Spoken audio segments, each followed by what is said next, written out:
বাংলাদেশের সাম্প্রতিক কোটা আন্দোলন এক গুরুত্বপূর্ণ সামাজিক এবং রাজনৈতিক ইস্যু। শিক্ষার্থীরা সরকারি চাকরিতে এবং বিদ্যমান কোটা পদ্ধতির সংস্কারের দাবিতে রাস্তায় নেমেছে। তাদের বক্তব্য, বিদ্যমান কোটা ব্যবস্থা মেধাবীদের প্রতিযোগিতায় বাধা সৃষ্টি করছে। মুক্তিযুদ্ধে মহিলা, ক্ষুদ্র নৃগোষ্ঠী ও প্রতিবন্ধীদের জন্য সংরক্ষিত কোটা পুনর্বহাল করা হোক। তারা মেধার ভিত্তিতে নিয়োগ ব্যবস্থার উপর জোর দিচ্ছে। আন্দোলনের ফলে বিভিন্ন বিশ্ববিদ্যালয়ে ক্লাস এবং পুরো স্কুল কলেজ বাংলাদেশে টোটালি অফ। তবে শিক্ষার্থীরা তা যথেষ্ট মনে করছেন না, কারণ শিক্ষার্থীদের উপর সরকারের ভরসা এবং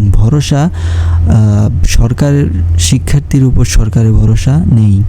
কিছু ক্ষেত্রে পুলিশের সঙ্গে সংঘর্ষের ঘটনাও ঘটেছে, যা পরিস্থিতিকে আরও উস্কে দিচ্ছে। এই সংকট দেশের শিক্ষা ও রাজনৈতিক অঙ্গনে আলোচনার কেন্দ্রবিন্দু হয়েছে। প্রতিদিনই উস্কানি বাড়ছে এবং সরকারের উপর আন্তর্জাতিক চাপ বেড়েই চলছে।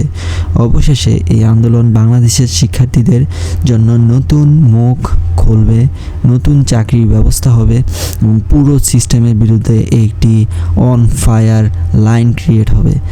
এবং এটি কিভাবে সমাধান হবে তা নিয়ে সবাই আছে উদ্বিগ্ন।